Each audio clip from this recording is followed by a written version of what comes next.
Hi guys, આ છે ભારતનો નકશો અને એની પહોળાઈ છે આશરે 3000 કિલોમીટર. એનો મિનિંગ એ થાય છે કે કોઈ વ્યક્તિ ગુજરાતમાં બેઠો છે, કોઈ વ્યક્તિ અલ્હાબાદમાં બેઠો છે અને કોઈ વ્યક્તિ અરુણાચલ પ્રદેશમાં બેઠો છે. આ ત્રણેના ટાઈમમાં તફાવત આવશે. દાખલા તરીકે ગુજરાતમાં સવારે 11 વાગ્યા હોય તો અલ્હાબાદમાં બપોરે 12 અને અરુણાચલ પ્રદેશમાં બપોરે 1. હવે આમાંથી કયા સમયને ભારતનો સમય ગણવો એ પહેલા કન્ફ્યુઝન. આ કન્ફ્યુઝનને દૂર કરવા માટે ટાઈમ ઝોન નક્કી થયા છે અને ભારતનો ટાઈમ ઝોન છે UTC +500.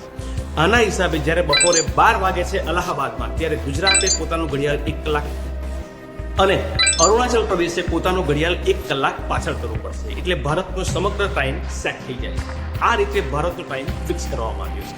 આ તો થઈ ભારતની વાત, પરંતુ રશિયા આપણા કરતાં ઘણું મોટું છે. દાખલા તરીકે ભારતને કોપી કરીને 5 થી 6 વાર પેસ્ટ કરવામાં આવે ત્યારે પૂરું રશિયા બની શકે છે. એટલે રશિયામાં 11 ટાઈમ ઝોન છે. તો કયા ટાઈમ ઝોનને રશિયાનો ટાઈમ માનો, આ એક કન્ફ્યુઝન છે.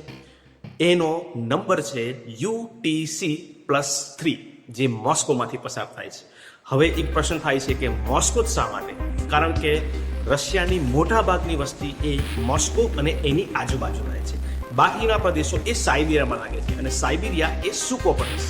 જો કોઈ વ્યક્તિએ સાઇબિરિયા સાથે સંપર્કમાં રહેવું હોય અથવા તો વેપાર કરવો હોય તો એ ટાઈમ ઝોનને ફોલો કરી શકે છે. પરંતુ રશિયાએ ઓફિશિયલી +3 UTC +3 એને જ માન્યતા આપી છે, જેને રશિયાનો ટાઈમ માનવામાં આવે છે.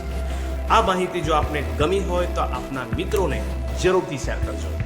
Like, subscribe. Thank you.